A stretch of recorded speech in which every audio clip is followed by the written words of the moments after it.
engage this as Alistar, you know, found some ultimate knockups.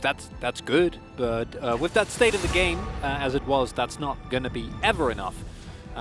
Summit really only the one on his trademark Gnar that had a wonderful game, but yeah, one player having a wonderful game is not gonna be enough. And whoa, hey, looks like we are angling for a Lucian first pick on Live Sandbox's side, which is what they love to do.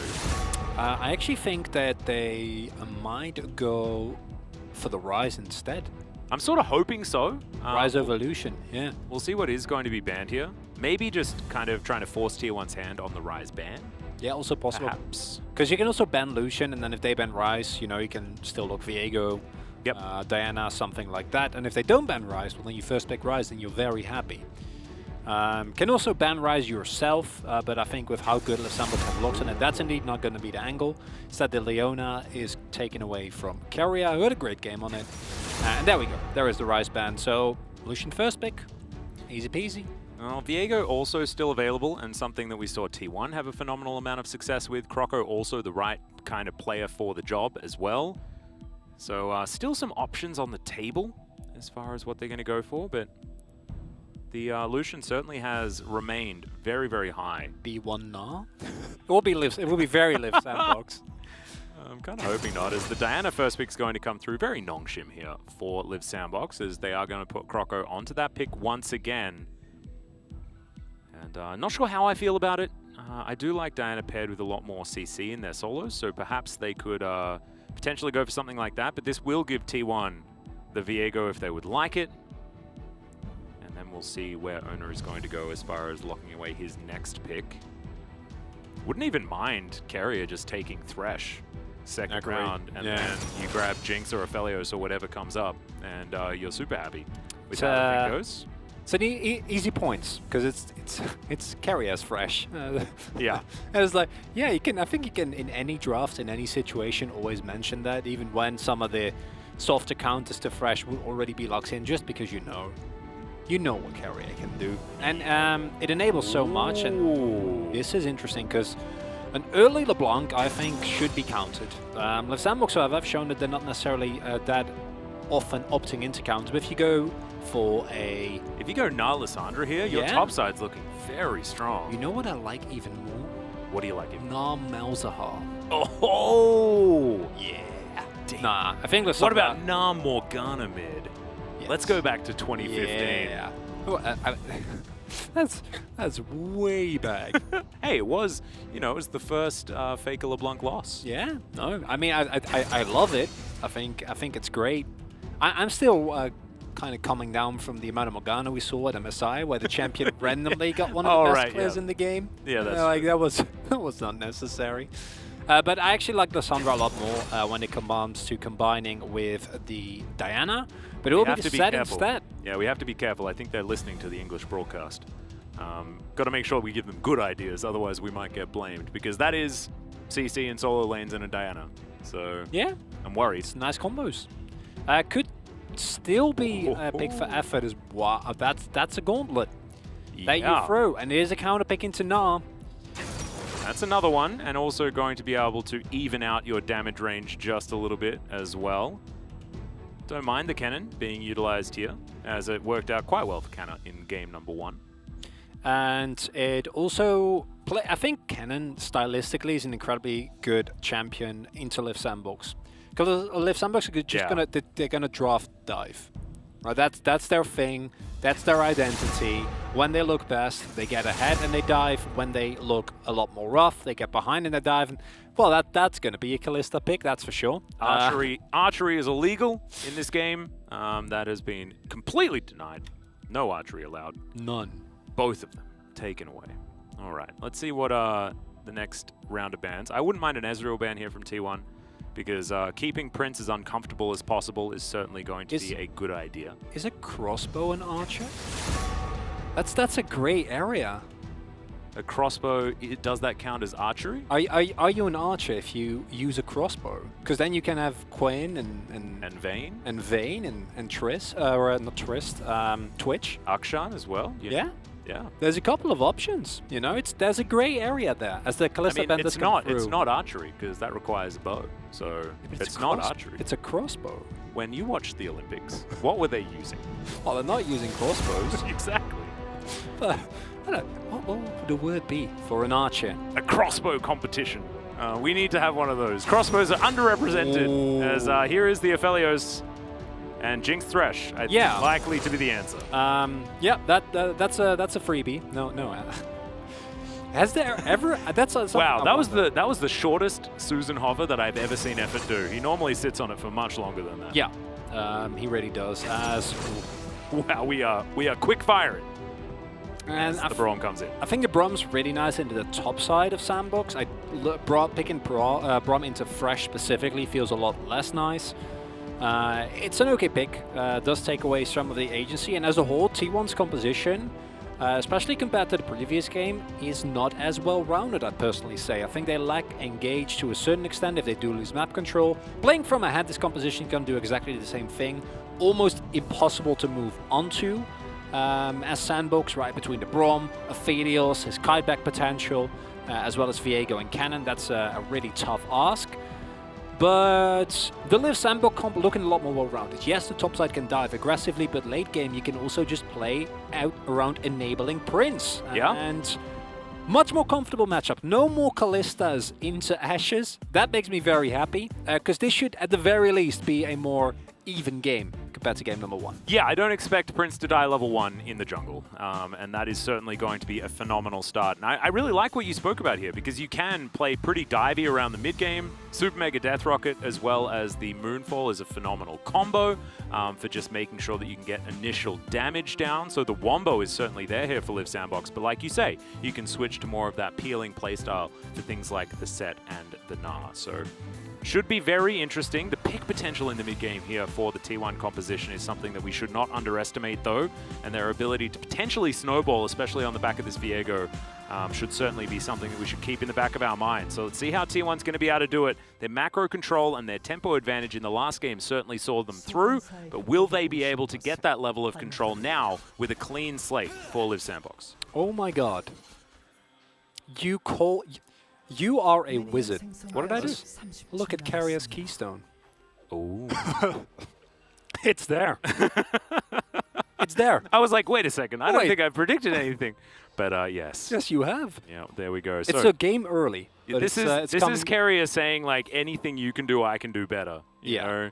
He's like, be a T1 support. Well, we'll see. I don't know whether you can necessarily prove who's better at being a T1 support just yet. It's early days. However, let's see how many steals he can get in this game in comparison to Effort. And the T1 comp has an immense amount of explosiveness. And the one thing that I'd be scared about if I were them is that, which after the early game that you had last game and T1's early games in general shouldn't be the biggest of worries.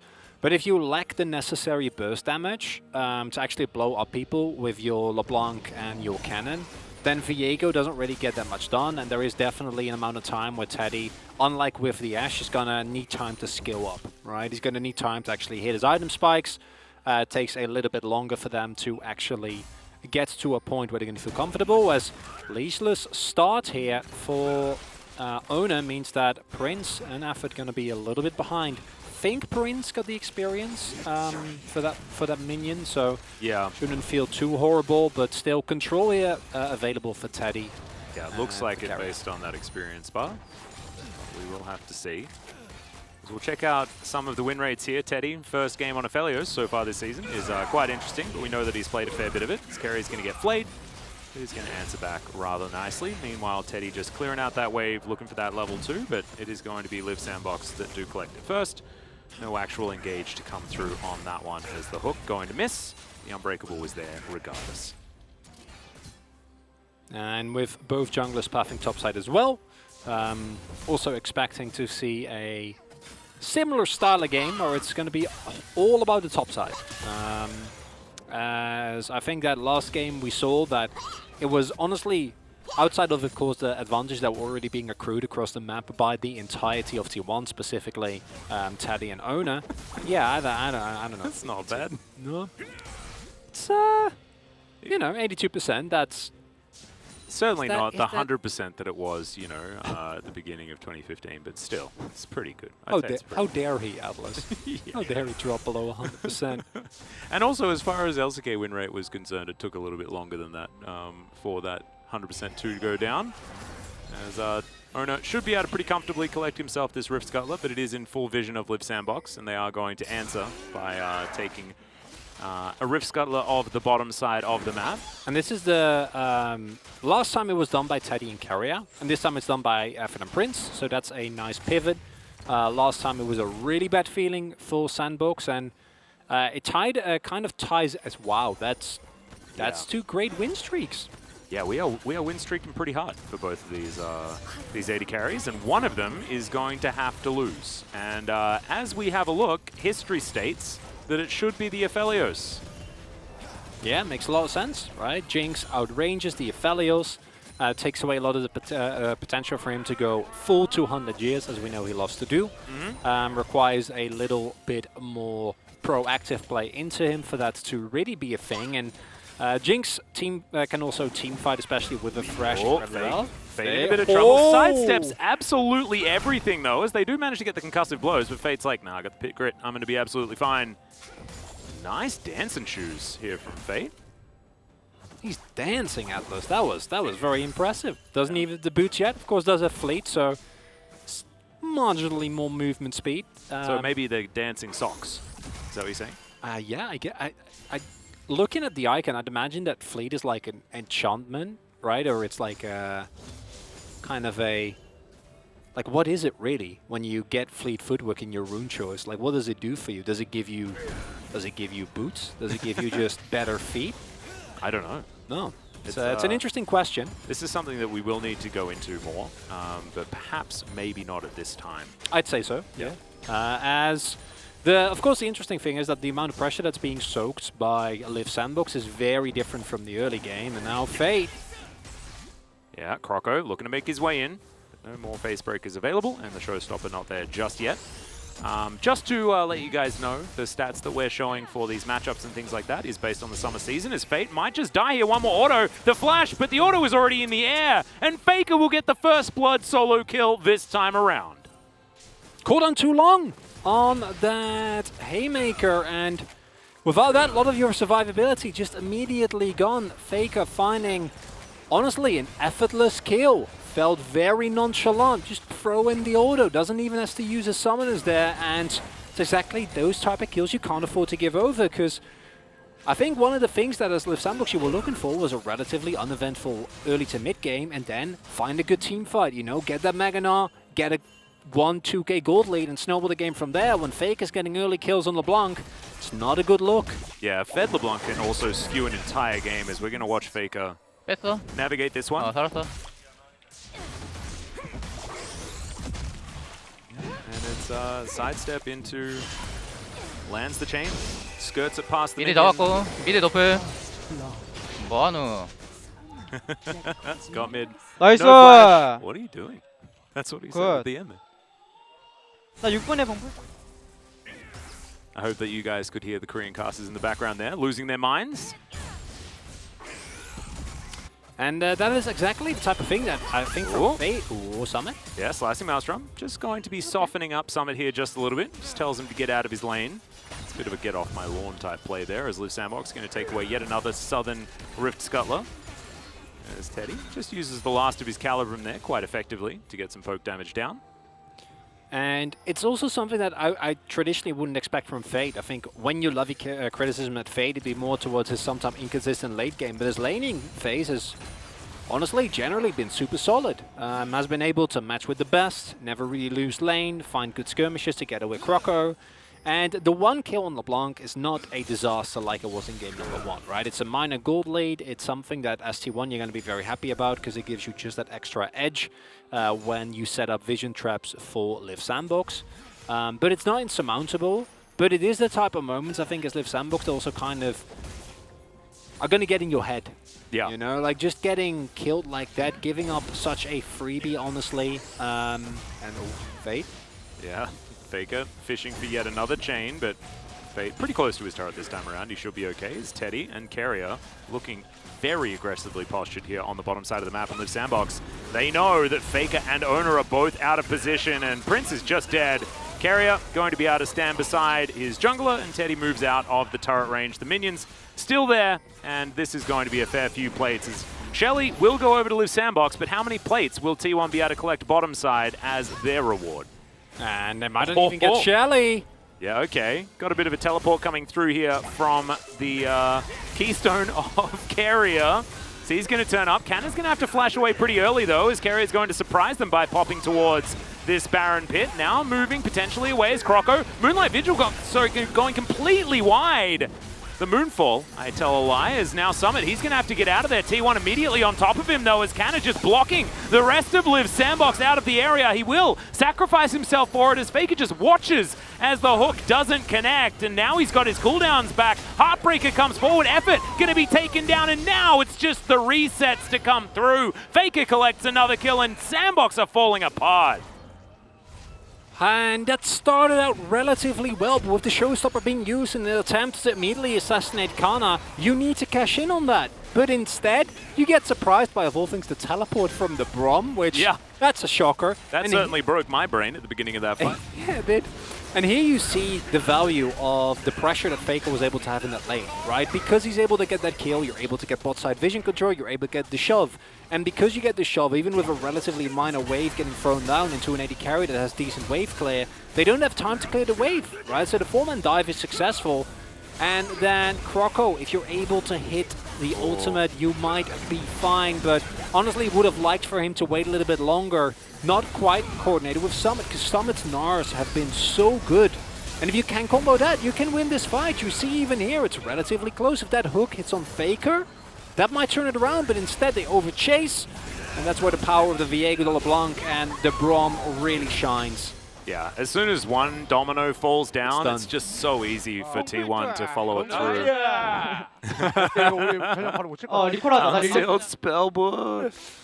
Carrier pretty happy about his decision, already reaping the rewards. The Flame Trumpers just tell Teddy to move away, and he's going to say, all right. As now, he's just looking to kill Prince underneath this turret. Moonlight Vigil is going to miss. Good sidestep there from Prince, as Teddy is going to take a turret shot, but still wins out on the trade, as now Summit is dead here on the top side of the map. Goodbye. And T1 now just going to start the Rift Herald for themselves, and oh dear, Chronicler, this is going to hell in a handbasket. Remember when I said the Sandbox bot side can scale, nicely done, has a lot of really, I say varied power as well, can go multiple modes later in the game. And the top side, good dive. Nice early skirmishing and team, well, they're collectively 0-4. They got 1 assist on Fate, but that is pretty much it. The 1 kill that they get also didn't go to Prince. It went to Effort. And they're not going to get this Drake. So they lose the Herald. They lose the fight. They are now considerably far behind in gold. And this is where that win condition from T1 is in full effect, right? Like you just find one person, doesn't really matter who, and you blow them up. And as long as you don't group up with 5 people and you keep a little bit of a nice spread, you keep your slicing Maelstrom for a good moment, you know, Carrier can get a lot done, can exhaust someone like Croco when he tries to go in. With this deficit already this big, it should be almost impossible for Liv Sandbox to find their way back through one decisive play. So then it comes down to, is T1 going to make a lot of positional mistakes in side lanes? Are they going to fall, face check brushes, get found by Effort? Well. And I don't think that's a great place to be for Sandbox. Yeah, I think that if T1 have showed us anything, it's been pretty clean, the play around their positioning, and this wasn't for Summit, unfortunately. Just overextended there just a little bit, as now Effort can avoid the Winter's Bite. As he moves on out of the way, but Owner looking for Prince, who is told that he is not allowed to head towards this lane. Yeah, that's gone. There's chakrams available and an Herald, and this is the cross map play being set up by Sandbox. And this should be successful. Faker does have TP. Yep, Slicing Maelstrom is available. There's no stopwatch here for Canna or anything like that, so this is dangerous, and that teleport that you were talking about certainly comes on in. The special delivery of the cannon, he keeps himself alive for quite some time, but the face break is good. Croco gonna find the Moonfall, but it's not going to be enough to save his life, as now Faker actually moving the other way, just playing the do-si-do here with Liv Sandbox. The Summit gets into angry mode, but it is going to be about Faker just trying to run them around. The Haymaker comes through, the Gnar is avoided, and Faker is going to take his time moving back to this one, and he knows that he can make this a 1v1 on either side, but still not enough funny business available as the Rift Herald is going to charge into the mid lane once again, and he bought enough time for the rest of his team to really throw down. Yeah, that's not worth at all. You lost mid turret, and you're going to lose plates here. Might even get dove. Owner is in the area. Yeah, Teddy's got those close range guns as well, feeling pretty good about that. As looking for yet another plate. Look at this, he's so strong right now. He's got the Gale Force completed as well, which is not the most common item that we see. Going to be more of that traditional crit 80 carry without the added safety of things like the shield bow. But the extra mobility going to be really helpful against Moonfall and the Gnar. It also fits into the theme of what we've seen from Teddy today, which is I'm here to show who's boss, okay? And Gale Force allows me to do that as no wave available, which means that Summit already takes as much damage as he does here. And then Croco's forced to go in aggressively, take as much damage as he does, and then, yeah, really nice. A juke here by Faker, but look at mid lane, look at bot lane while this is happening. It's, you know, you get him eventually. You get the LeBlanc, but Faker wastes as much time as possible. And you get both mid lane turret, a second charge, and a plate on both side. So you're going to be extremely happy with that, because it's also still, it's a 2-for-1, you know? It's not the worst. Oh, no. Okay, Prince not going to overextend. But there's okay, maybe overextending includes moving towards your outer turret in the bottom lane. Yes. As look at all of this vision for T1 as well in the area. My goodness, it's such a scary place to be for a Jinx, even if she has Lantern access. I think Carrier just ghosted. Yeah, why not? Got to cycle through your summoner spells. He likes pressing buttons. Why not? Yeah. Take it away from him as Fate tries to run towards Faker, who is going to close that distance himself. Hook is going to go wide. Faker is just playing with them here in the mid lane. T1 rotate over. And this is a very happy Faker this game. Managed to find himself his solo kill in the early stages. And now it's all about just having this mid game, which T1, we already said this earlier on, right? Their comp is so strong in the mid game if they are able to get any sort of advantage, because playing around vision for this comp, so scary for Liv Sandbox. They don't even need an advantage, you just need to not be behind. Oh, but when Prince they do, almost explodes, the chains are still connected. It's not quite enough damage just yet here for Faker. That's through exhaust. Yeah. That's why Atlas starts giggling, because what else can you do? Like, he got exhausted. He's level 11 already, he's 3 levels up on Prince, and that just kind of hammers down the desperation that you gotta imagine that Liv Sandbox is feeling here as... All right, there's a Gale Force as the ulti comes through from Carrier, but the flash was there from Summit. Still happy to make that trade. But yeah, T1... Yeah, this is what I thought Teddy bought the Gale Force for, by the way. Yeah. It's basically a Prowler's Claw. Let's be real. He's that'd be really honing in on the... Yeah, you just don't want that much lethality, you know, because he's already going to build a collector, so Gale Force is going to fit. Absolutely fine. It's terrifying. And the problem with the Sandbox, like trying to play this comp from behind, this comp, until very late in the game, you're looking at 3 items from Prince, needs to do stuff to actually get something done, right? Like, you have very limited range wave clear. It's basically just Prince. If he doesn't pop off in fights, you're going to be reliant on the synergy between your 3 topsiders. But again, with the amount of control that is available, T1 are really going to have to run into it as... Yeah, Croco and Fate moving on in here. Carrier is just going to give himself away for this one, knows that he's dead. And meanwhile, Inner Turret falls in the mid lane. And I don't even know whether much more is going to be collected here from Liv Sandbox on the top side of the map, as Shirley has been started here by Owner. But that, I think, seems a little bit overly aggressive, as they will be able to take the top outer turret. So that is going to be the trade for the inner. Not necessarily the greatest, but Summit is also splitting on the bottom side. I think you can take it. I just don't think they want to, which is kind of funny. But with the amount of pressure that they've already found, the outers already down in both mid and bot, and the fact that giving up this Drake as well, or getting this Drake rather as T1, just puts off. Oh no, it's Infernal. So, oh no.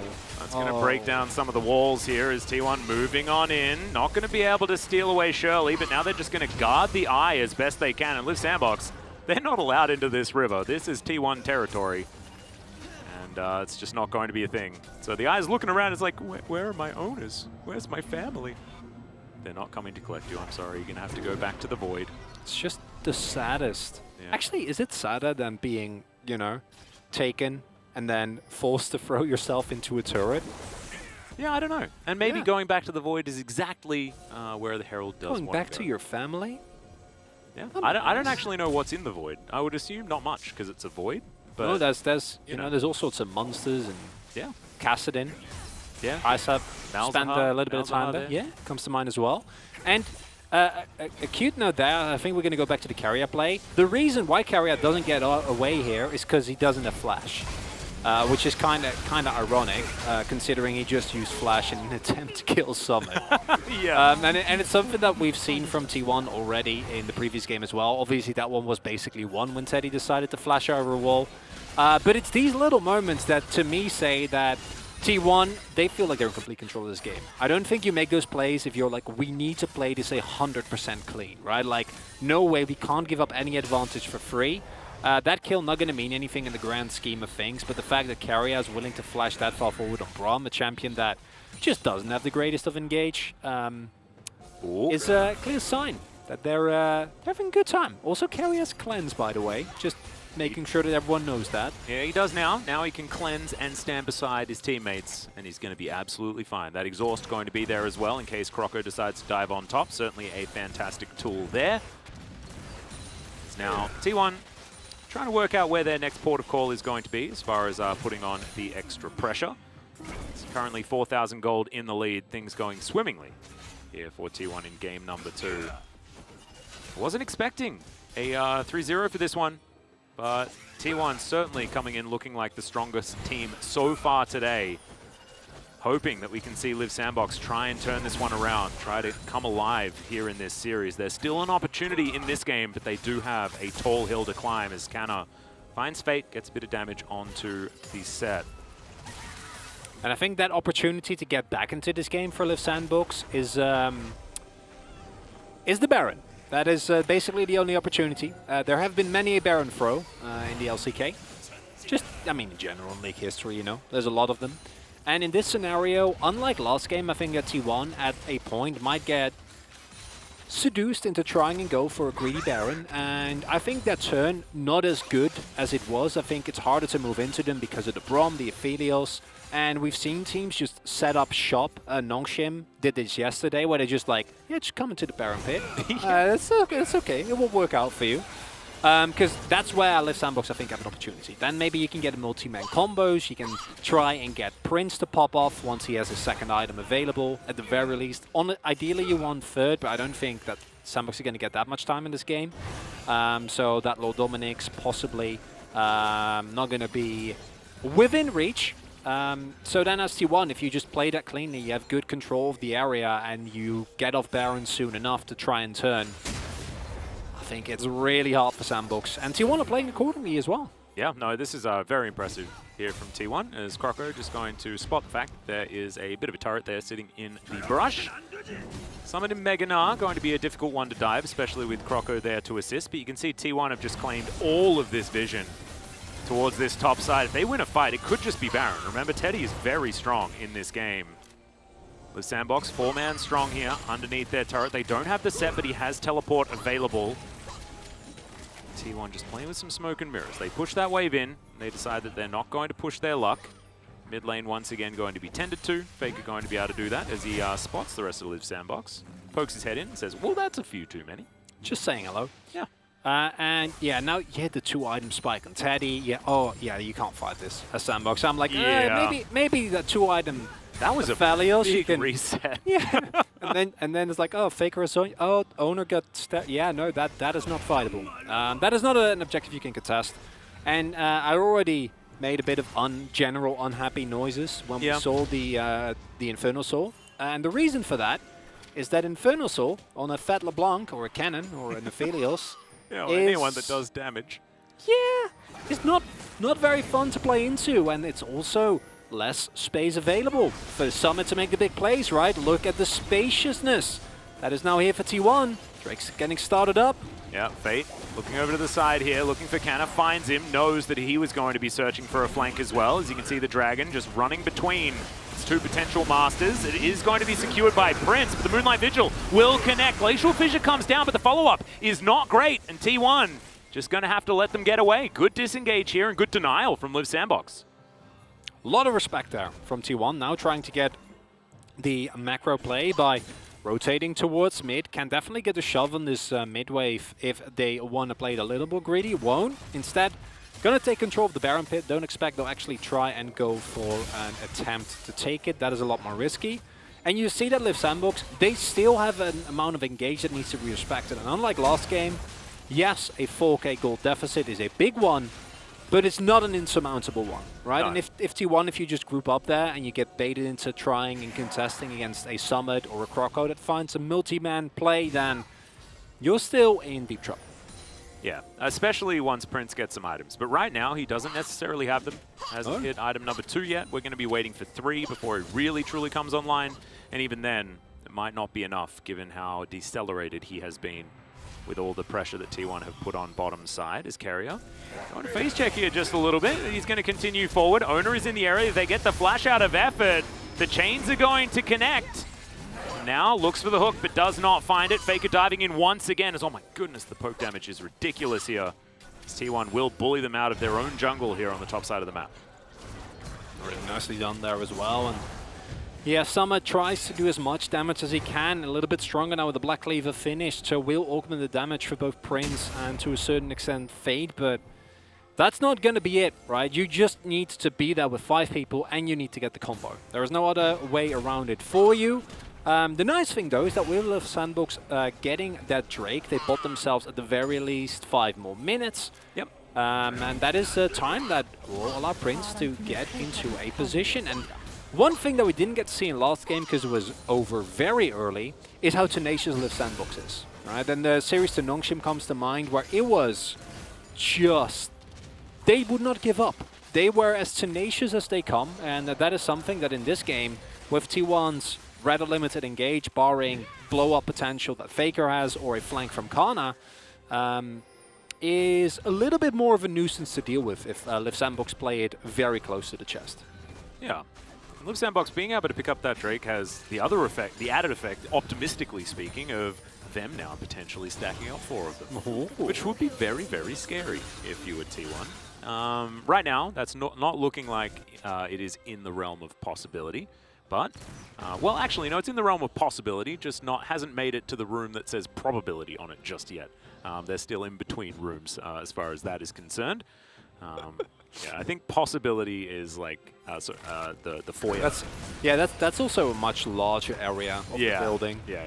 It's in fact infinitely large in a lot of ways. As owner, he's looking for Crocker here on the backside, and now he's going to get delivered 3 members of Liv Sandbox. There's the Heartbreaker. Owner just taking this one by himself for now, but he does have the stopwatch. Flame Chomper's not going to connect as Effort has a stopwatch of his own, but he's still most likely going to die. Crocker uses his over the wall, will keep him alive, but now he's not actually able to continue fighting. Summit in the same boat as he hops his way out of this one, and T1 with this 1 pick, is it enough to get themselves the Baron?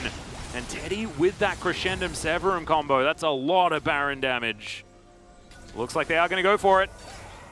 And that is still, I think, a possibility for Liv Sandbox to turn. I would much rather, as T1 I think is doing, try and set up a trap, right? Not actually do this. Wait for them to walk in. Are going to start it after all, because this is now another Liv Sandbox. If you can find them here, if you can take down, hit those multi-man ultis, T1... dangerous game here. Still available here as Fate does find himself the Facebreaker, but he's not going to be able to find his way in. Teddy with the Graviton, but no Moonlight Vigil, and T1 do just back away, not biting off more than they can chew in this instance. And the result of that is that now Liv Sandbox, they can shove mid and possibly take control of the bot side jungle as well. And that could give them an easy avenue into a second Infernal Drake. And while the gold lead is still there for T1, we're seeing how Liv Sandbox using the pressure that they have available with this threatening combo. Oh dear, Canna gonna get his face broken yet again as Summit moves on forward. There's a slicing Maelstrom, finds himself the stopwatch, but it's not going to keep him alive, just smashed into the wall. Unfortunately, the cannon is going to fall down, so now T1 will be without their cannon for 30 seconds of this Dragon's beginnings of life. The downside of this is that now T1 is the one who's going to be able to take control over the bot side river, right? As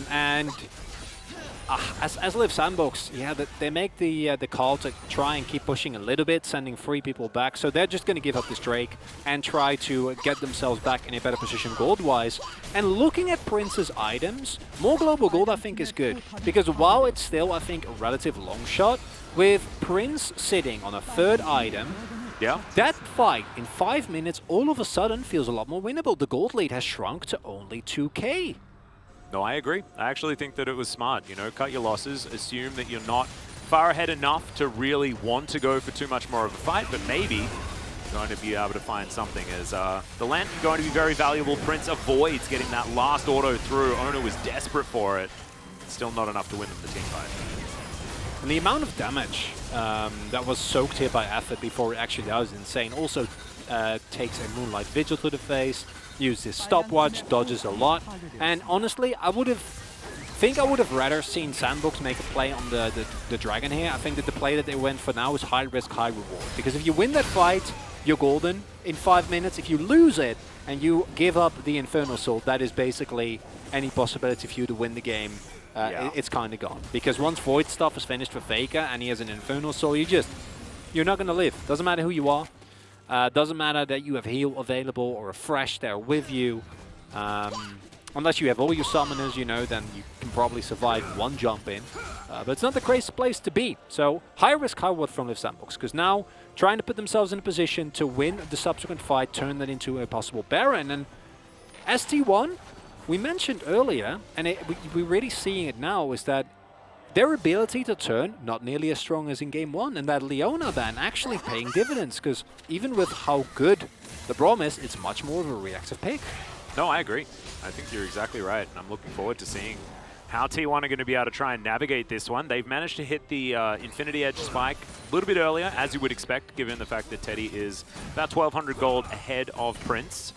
Prince has 3 minutes to get that 3rd item. Already has his Crit Cloak and a pickaxe. So not too far. Want to see him get priority on all of these waves. Make sure that Jinx can be as powerful as possible moving into this next one. And then Liv Sandbox need to switch that playstyle into more of that Protect the Jinx style composition, which I think they've already started to do. Yeah. But they've closed this gold lead, man. Like, it has really stagnated for T1. And this is looking a lot more like the T1 that we saw at the beginning of round 1, right? The beginning of summer, where it, yes, their early game was still okay. I think at round 2 it went from okay to being just simply one of the best, if not the best, in the early game that we saw from teams, barring maybe Afrika within the LCK.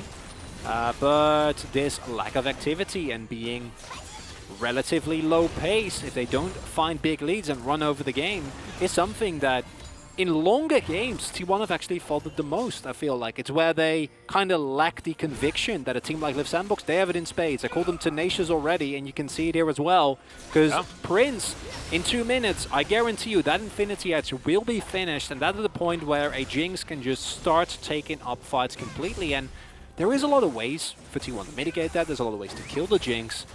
But just the fact that the possibility exists would scare me as a T1 fan. Whereas as a Liv Sandbox fan, I'm like, oh boy. It's a just maybe situation. It's a possible. Not probable yet. I feel like that. No, we're still in the foil. It's a large room to get through. Yeah, you're exactly right. But we're making way. Yeah. You gotta hike it out, and that's exactly what they're doing. I feel like this metaphor has gone probably to the edge of its limits, but I hope that we can keep pushing it. As T1 now just still tidying up waves here and there. You can see Summit actually basically winning in a side lane. This is what sort of happens. Kennen not exactly a side laning champion. We have double Void Staffs completed, but the Infinity Edge is now done. 1 minute until the potential Infernal Soul for T1. And they are going to be fighting for this one. Is Liv Sandbox ready for a team fight? 3 items on Diana, 3.5 items on the Gnar, and most importantly, the 3 picked up for the Jinx as Faker gets out of the way of the Facebreaker. Teddy's softened up just a little bit, but he's got the Calibrum and the Crescendum. Certainly what you want when you want to be fighting from afar. I'm just worried that T1 is not going to contest this. To be fair, though, it is a second Drake, so they can just trade for Baron and be completely fine. Yeah, I guess that is the more the more conventional option. And it looks like that's what they're doing, but the vision control is really good from Sandbox. So I don't know whether timeline-wise that's really going to work out, as they're moving up here from Sandbox, trying to get prior control so they can either rotate towards Baron or the Dragon. Yeah, Canna in position to grab the minion wave, but this is a lot of control for T1. Sorry, for Liv Sandbox. Did manage to get that wave pushed out. So, Drake has now spawned. Liv Sandbox still thinking about whether or not they want to contest for this Baron or just take the Drake. And Summit has said Dragon time. And T1 have said that they are just starting off on this Baron.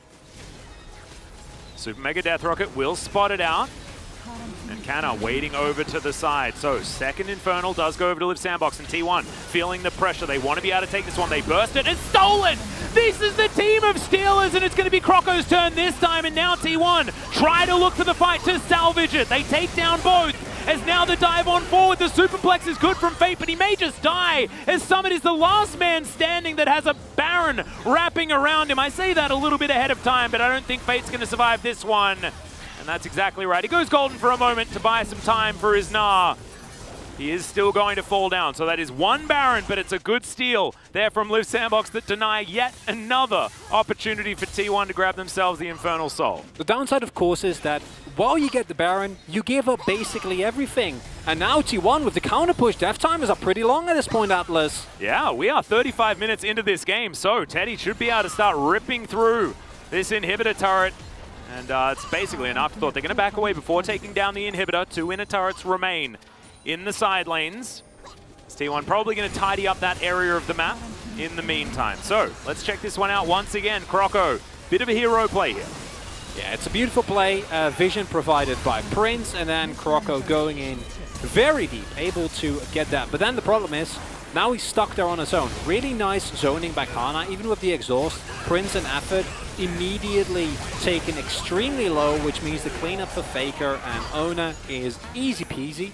Another downside there is that while the play to get the Dragon was successful, it also meant that Summit was basically on halfway through his transformation already, right? Like had been Maganov for a while it was taking the Drake, so coming in there, didn't actually have that teamfight form available for the whole fight, because that could have changed it a little bit as well, I think, where if he gets one more stun, keeps Prince alive for a little bit longer, could have been the turning point. And yeah, you still have the Baron buff on one person, but still I think that's a trade that you do take as T1. Honestly, I think the Drake take, in the grand scheme of things, more influential than the Baron steal, which is kind of weird to say. Yeah, and we've seen this happen a lot, especially with these slower games, right? Indecisiveness breeds a lack of value for things like the Baron that do certainly require you to push that advantage to make things work. Currently, you can see the Baron power play sitting at about -100 gold, which means it's doing approximately nothing. Carrier does notice that there was a hook that went over the wall. And of course he had vision there of Effort when he was throwing that one out, so clears out the ward. And T1 just back to their scaling mode. You do have now a Quicksilver Sash on Teddy as well as the Last Whisper. So he's starting to augment this build. And the Teddy ending is, I believe, what T1 are playing for now. Moonlight Vigil just barely missing onto Prince there as they do get the box out of Effort. You're not going to be too worried about that though, as Liv Sandbox, as they do trade Teddy's ult. And that is certainly good news, Liv Sandbox being able to play this defensively quite well in the mid lane, but being defensive is not going to win you the game. And I believe we can say that to both teams at this point in time. I guarantee you that Liv Sandbox are going to take control of the river, and then T1 is going to say, it's not Soul, we're going to give it up, and then we get 5 more minutes, and then we get gameplay. But that's like even then, without the soul, that's like a triple infernal jinx. She's going to be doing a lot. Like, that's a lot of AD. But you don't have to go. So why would you go, Atlas? Ooh, that's a good point. That's We are the something I can LCK. get around. Yeah, I don't think it's good. Let me be very upfront about that. I don't think that should be the call. Yeah. I'm not saying this from a position of this is what I'd like to see. However, this is, I think, fairly high chance of this happening. Yeah, I think you might be right. Having also been here and watched a few of the games here in the LCK. This is certainly a bit of a worry, as now Summit going to take a lot of damage from Faker, but not going to commit to anything as the Gnar bar is quite large. Yeah, can we also... Summit had an amazing game one, and then it wasn't enough. Also, basically unstoppable and unkillable by anyone on T1, right? Like, no one can really answer him inside, I don't think, with the Wit's End as well. And still very much in a position to carry games. 30 seconds on the clock for Drake, and... Ooh, decent flanking ward here. It's quite far away for Canna, but he could get there if they do decide to move down to this dragon. They're looking for a bit of poke as the Chakrams do come back to Teddy. Calibrum is available as Owner's going to move to the south. T1 trying to keep them in position as there's the Moonlight Vigil. A lot of damage as Prince. Faker now looking for him. He's got a huge target. I mean, Faker just needs to get in there with a couple of spells and he's dead. Teddy going to use his QSS to stop that hook from being anything to worry about. T1 almost managing to find what they want. Faker just needs to find one more little pick, one more little corner as Canna has moved that teleport towards exactly the ward we were talking about. Prince now eating through some honey fruit as in goes Owner, and there is the slicing maelstrom. Canna gets rid of Prince from the team fight, but my God! Summit and Croco obliterate the bottom lane of T1! And the top side of Live Sandbox have done their job, and now it looks like it is going to be 3 Drakes going over to Live Sandbox. And the trigger does get pulled, but it doesn't end well for T1 as that backline dive coming into full force. A very split up fight as Croco... Yeah. Oh no. Faker should be able to finish him off here as, the Diana is going to fall. Owner's going to be able to get the resets, and now Fate is going to be in trouble as well. The Haymaker does absolutely nothing. Summit trying to come forward looking for more, but maybe he's just put himself in position to be taken down here. The Facebreaker is going to connect. As now Owner heartbreaks, but I think the heartbreak belongs to Summit this time around as Faker just pops to as many different directions as he is likely to go. Gnar comes down, but the drill is not going to connect onto Faker. And it's only a matter of time, and that is going to be the finish as T1, in the end, I think find the advantage they were looking for. Because that play was won. That was beautifully done by Liv Sandbox. You get the Drake, you get a couple of kills, and then they get baited into an extended skirmish that is beautifully played out. And the reason why this goes this way is because you see the fight is split up, and it's Fate and Summit that find Carrier and the Aphelios. Yeah, it's Aphelios, you know, you're good in playing into dive when it's front to back, not when they're actually on top of you, as is the case there. And then this bot side, it obviously goes okay. Nice exhaust there immediately onto Kana. Who is able to, straight up 1v2 them. Cannon at this point, and monstrously fed also as the Rabadon's finished. He and then got here, a bit like, tired in the middle there, as you saw. this is perfect. You know, just give up Croco. Just give up Croco and you're completely happy here. Well, you're not completely happy, but you're more happy as Fate decides that, sometimes Fate decides against you. That's without the capital. No, I agree. And this is something that I think we've given a lot of criticism to Liv Sandbox as a whole, justifiably so, is that they are baitable into these kind of skirmishes, and then you're skirmishing late game against a LeBlanc and a Viego, and that just doesn't really work, unfortunately. Now, the Baron was picked up. It's not over quite yet. Liv Sandbox still in the game, and there will be a Drake in 2.5 minutes, which can still be picked up, but... The 7th Drake of the game. Yep. Certainly feeling like a big collection of dragons this time around as Owner is going to get himself out of the way here. Prince. Okay, that's a big flash from Effort. Not going to find the Flay though. Maybe a slight whoopsie, maybe some over-aggression here. Some desperation showing for Liv Sandbox. As it's back to a 4,000 gold lead. Teddy on the bottom side of the map, but the rest of the team are in position. Faker and Carrier just playing bodyguard. Stop Teddy from being in any trouble at all. Get this wave pushed in, top side. It's doing the same thing as Liv Sandbox coming down to defend. Baron buff still here on T1. They're pushing power very strong as Faker. It's a lot of poke damage onto Croco. Half of his health bar now taken down. The sandbox 4 strong.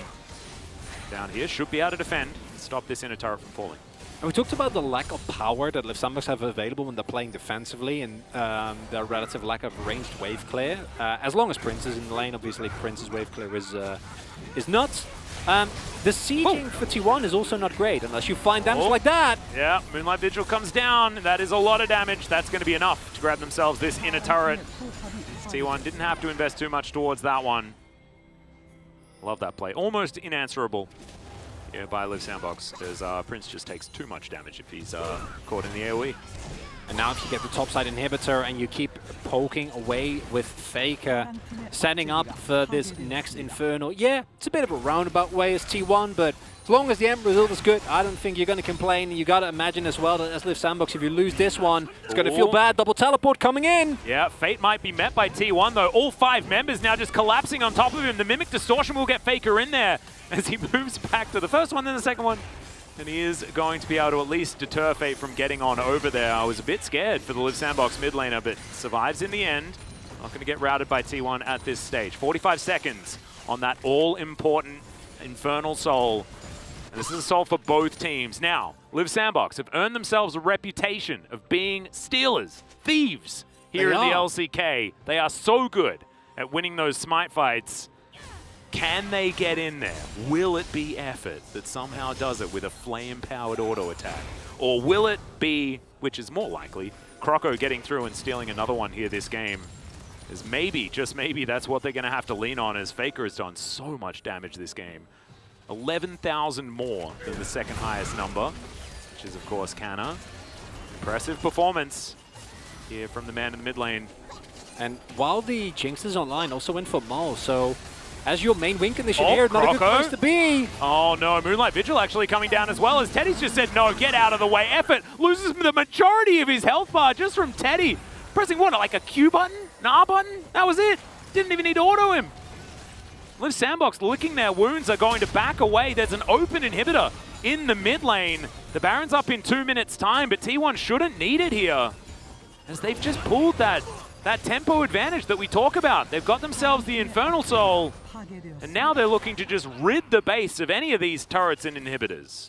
It's the scenic route to the Soul Atlas, but it's one that gets you there nonetheless. You know, you visit some stores, you take a nice walk, but in the end you get the Soul, and later than expected, doesn't matter. It's still an incredible amount of power with competition. Better late than never, absolutely. Because now Faker is just going to one-tap people if they're not careful. They can keep this push up. Baron spawns in a minute. You don't need to force her as T1, right? Yep. You have auto shove in topside. It's going to be 2 super stacked there. Mid inhibitor also down. Play it patiently. They have decent vision behind them. Would like a little bit more, but with no teleport available, you're not too afraid either. And you see the damage that comes through now is just not manageable for Liv Sandbox.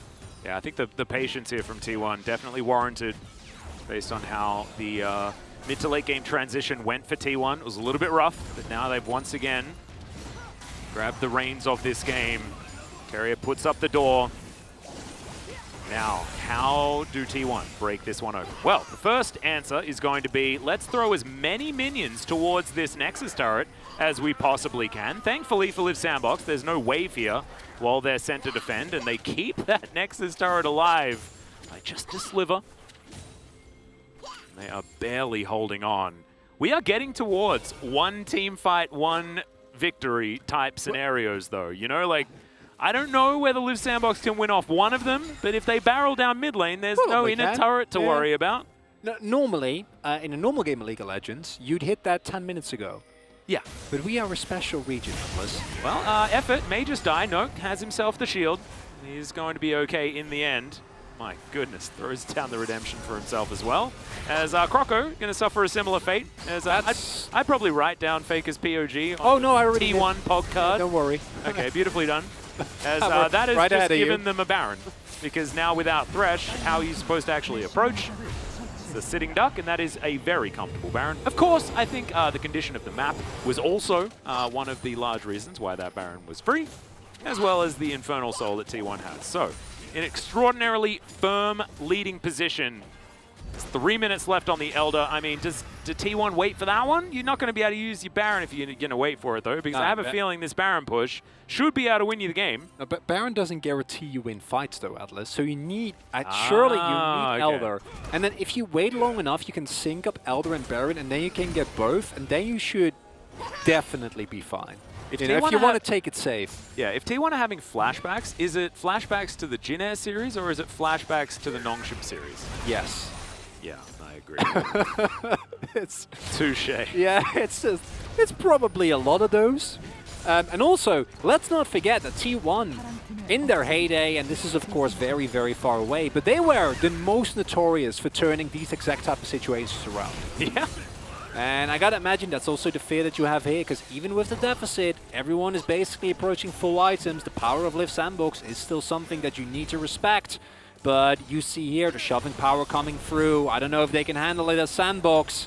Especially when Faker can just dive forward with impunity. Looking for Croco here, he's going to do a fair bit of damage. The Moonfall finally comes out, but it just doesn't do enough damage. Teddy going to get redemption from the side as in goes Fate, but now he's trying to 1v1 against Teddy immediately. He uses the QSS flash to get out of the way. The Showstopper hits the wrong target, and now Prince is in trouble. Ona just diving on top of him. The Gnar onto Ona, but he's got a GA. He's absolutely fine, and Prince, not so much. No fountain for you, unfortunately, and T1, with a snap of their fingers, take down the Nexus.